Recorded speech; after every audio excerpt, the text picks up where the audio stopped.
Hola y bienvenidos a este video. En este video abarcaremos la participación política de los desmovilizados. El proceso que adelanta entre delegados del gobierno y de las FARC en busca de una paz se convirtió en el caballito de batalla de la política nacional al inicio de la coyuntura electoral. Este hecho se debe al escenario de polarización política alimentado desde el gobierno anterior, que se manifiesta ahora en el veto que figuras públicas plantean a la participación política de guerrilleros que se desmovilicen. Este problema y los factores que lo rodean requieren una explicación para su comprensión en una sociedad anestesiada frente a la violencia y radicalizada en medio de odios, privilegios e insensibilidad ante los problemas sociales del país. Sobre esta base y apoyada en investigaciones académicas, planteo inicialmente razones históricas que explican por qué, a lo largo de la historia del país, la política ha estado mediada por la violencia, con el propósito de entender el surgimiento de guerrillas, su vigencia y degradación, y la necesidad de poner fin a esta situación, mediante una búsqueda de paz que incluya formas de participación política para quienes se desmovilicen. Luego de esa explicación, abordaremos el tema de la participación política. El objetivo de esta es abrir nuevos espacios que permitan controlar a los factores de inseguridad que subsistan en el país. Y esta meta responde a la necesidad de fortalecer el Estado para que adquiera la capacidad de institucionalizar los conflictos y negociar los intereses, en lugar de ser un factor más de conflicto. En Colombia la política ha generado numerosos conflictos que con frecuencia sobrepasan la capacidad de la sociedad para controlarlos. Esta tendencia se agravó, por cuanto su recurrencia facilitó el surgimiento de grupos de delincuencia organizada, como las guerrillas, los narcotraficantes y los paramilitares, que se mantienen y reproducen con facilidad con que delinquen frente a los pocos riesgos que corren. En el país persisten factores sociales que generaron condiciones favorables para que los procesos históricos desembocaran en la situación mencionada. La permanencia de estos factores fue facilitada por la forma como evolucionó la sociedad, en especial por el papel que desempeñaron los grupos dirigentes en la modernización capitalista, ocurrida desde mediados de los años 40 del siglo pasado. Al respecto, señalaré 6 factores que son sobresalientes.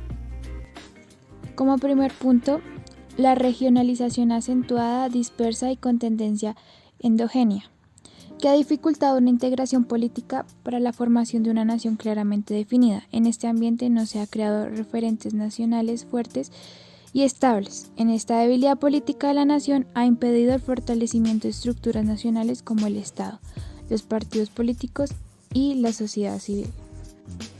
Como segundo punto de debilidad política del Estado, se expresa en la poca capacidad para generar credibilidad en sus instituciones, es decir, legitimidad. Esta situación se concreta en la limitada posibilidad de administrar los conflictos sociales para que no desemboquen en violencias. La debilidad estatal se ocultó durante más de un siglo en un bipartidismo premoderno, absorbente y sectario. La Iglesia Católica, también absorbente y premoderna, sirvió de complemento a la sustitución distorsionada de funciones estatales. Como tercer punto, fragilidad de la sociedad civil. Con pocas organizaciones hasta hace más de unas 6 décadas, casi en toda la representación de intereses de las élites, la proliferación posterior de esas organizaciones ha sido dispersa y además tienen escasa capacidad de expresarse para crear efectos destacados. Las dificultades para ejercer liderazgos debido a amenazas derivadas de la delincuencia organizada han limitado también el fortalecimiento de la sociedad civil. Como cuarto punto, es la concentración extrema de la riqueza y el ingreso, y consecuente polarización entre pobreza y riqueza sin cambios significativos. Esta situación fue amortiguada por el crecimiento de las clases medias producto de la tardía modernización capitalista y la urbanización acelerada. Por esta amortiguación tendió a estancarse desde los años 90.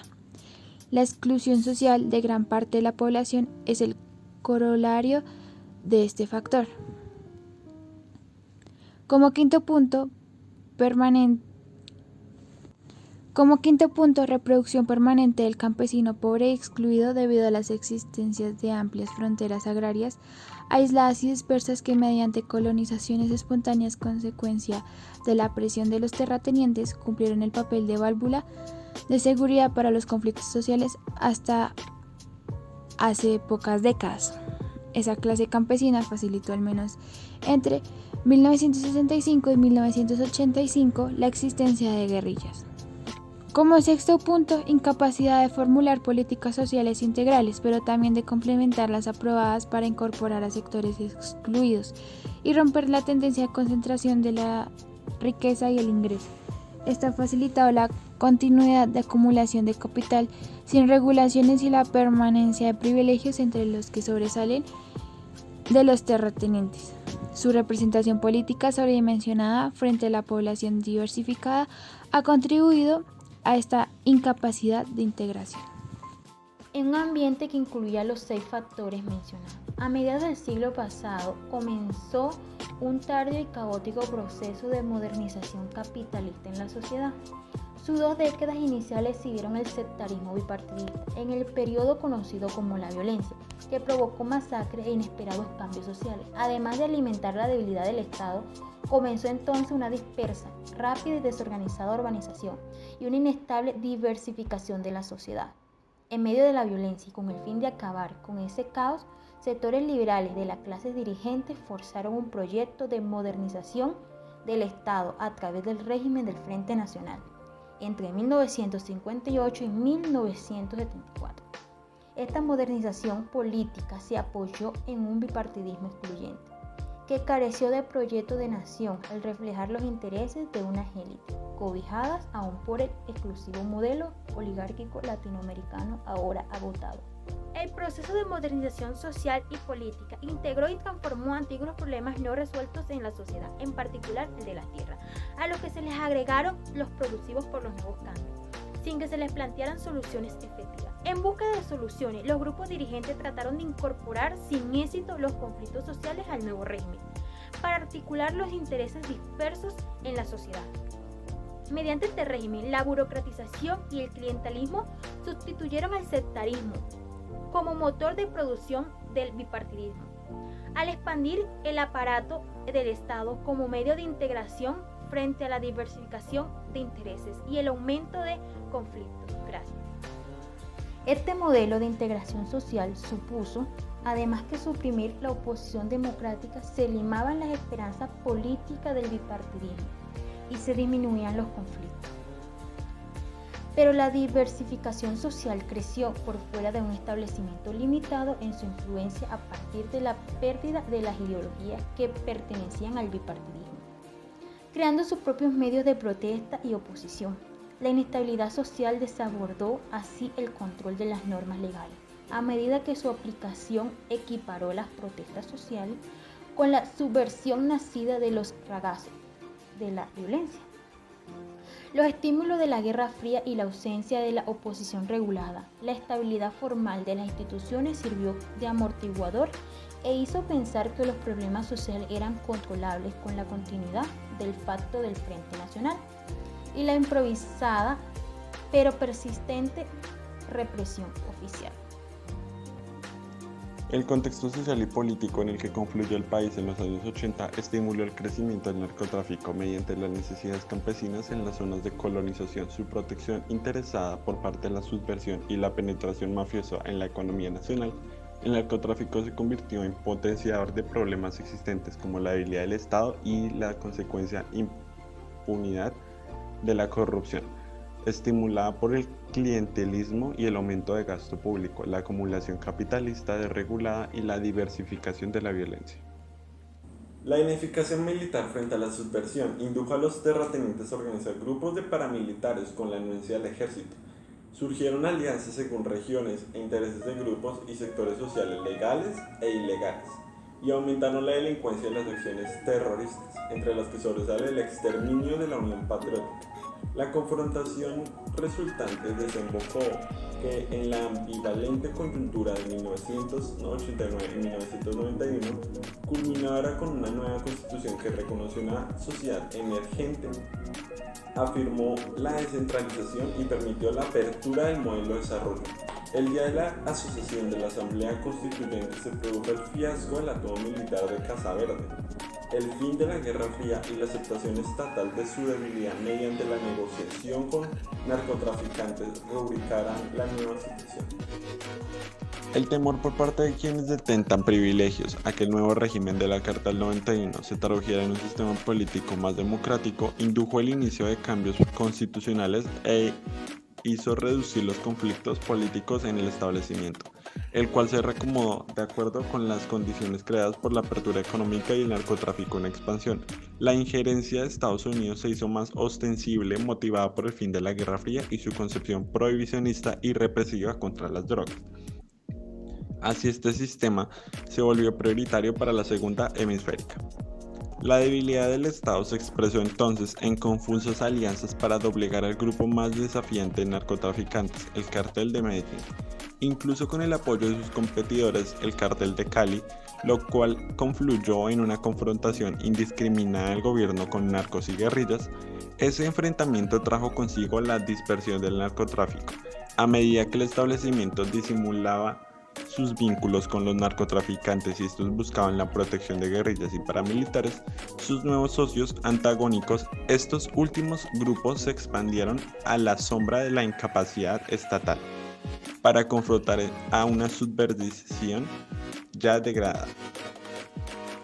La fragilidad política del gobierno de Samper entre 1994 y 1998, derivada del descubrimiento de vínculos del establecimiento con los narcotraficantes, inhibió la posibilidad de retomar los intermitentes procesos de paz iniciados en 1982 y de buscar el control civil sobre la política militar de orden público intentado en el gobierno anterior. Esta situación fortaleció las guerrillas, al amparo de los réditos brindados por el narcotráfico, el secuestro y la extorsión. Y además, los partidos de izquierda mostraron incapacidad para definir una posición democrática. Por su parte, los paramilitares también se fortalecieron, secundados por sectores empresariales y la permisiva de la fuerza pública. El ejército sufrió entonces sus mayores derrotas frente a la subversión. Se impulsó así el sostenimiento del control territorial y de las autoridades locales a la competencia entre guerrillas y paramilitares. La disyunción política entre el gobierno nacional y los gobiernos regionales y locales adquirió mayor visibilidad. El final de la larga estabilidad macroeconómica y la expansión del conflicto armado interno, reforzado por el desastre del Caguán, mostraron que la violencia había dejado de ser funcional para muchos intereses dominantes. En el proceso del Caguán entre el gobierno y la guerrilla, la arrogancia de las FARC les hizo creer que eran invencibles frente a la escasa capacidad política oficial, arruinando la mejor oportunidad de su larga historia para alcanzar una paz. Pero en ello influyó también la desconfianza estimulada por el exterminio de la Unión Patriótica. Con ello, la sociedad asumió enormes costos en vidas y recursos, y aumentó la delincuencia y el narcotráfico, además de frustrante la posibilidad de fortalecimiento de la democracia. En estas circunstancias, la dirigencia del país, inmersa en una sociedad atomizada y con organizaciones políticas con poca legitimidad, amedrentada por el terrorismo y con escaso liderazgo, claudicó ante el modelo de intervención del Plan Colombia liderado por la política hemisférica de Estados Unidos. La presión oficial de este país obligó a la fuerza pública a reorganizarse y a adquirir mayor capacidad operativa, aunque con distorsiones derivadas de la política punitiva contra las drogas. El desprestigio del proceso del Caguán influyó en el contundente triunfo del candidato presidencial que ofrecía mano firme contra la subversión. El prolongado gobierno de Uribe, inaugurado en 2002, se enfrentó con decisión pero con poca claridad a los problemas políticos, económicos y de seguridad del país. En el campo político, el presidente subordinó al Congreso a sus requerimientos. Sus propuestas no buscaron eliminar las distorsiones institucionales, sino acentuarlas, como ocurrió con la reelección presidencial. En ella, su contrincante, el Polo Democrático Alternativo, dirapió luego el mayor capital político obtenido por la izquierda en el país. Y a su vez, la necesidad del presidente de mantener su capital político ayudó a que lo esencial se tornara secundario. Además, el realce gubernamental de la autoridad sobre la libertad hizo aún más vulnerable a la democracia. En el campo de la seguridad, pese a la falta de precisión en la publicitada política de seguridad democrática, el presidente supo aprovechar los cambios operativos anteriores para arreciar la ofensiva militar en contra de las FARC y confrontar sus medios terroristas y de sabotaje. La obsesiva presión presidencial por resultados medios de muertes enemigas indujo a actos delictivos por parte de la fuerza pública. Por su parte, los paramilitares recibieron trato preferencial frente a las guerrillas, amparados por sus alianzas con dirigentes políticos regionales. La improvisación oficial en el largo y publicitado proceso de su desmovilización hizo más visibles sus alianzas políticas y provocó la fragmentación y posterior reducción de antiguos grupos, aumentando la inseguridad en comarcas y ciudades. El actual gobierno, cuyo presidente supo sacar ventaja política de su corto y eficiente paso por el Ministerio de Defensa, se abrieron espacios hacia el exterior, pero hubo continuidad en el proceso de medios militares frente al déficit de recursos políticos para hallar una esquiva paz. Ese énfasis militar contrastó con algunas reformas sociales que, aunque limitadas, son valiosas dados los fracasos anteriores. Por otro lado, las conversaciones del gobierno con las FARC se mantuvieron en secreto en sus comienzos, pero una vez se conocieron, el expresidente Uribe hizo más visible su frustración al no haber podido introducir el caudillismo en un país con una larga historia de formalidad democrática. Sus obsesivas críticas al gobierno de Santos y su coalición se enfocaron entonces en el proceso que se adelanta en La Habana.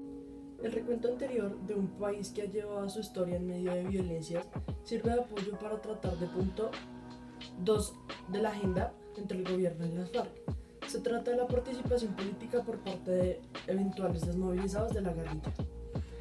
El actual panorama internacional es diferente al de hace poco más de 2 décadas, cuando Colombia apareció entre el mundo por causa del narcotráfico y la violencia.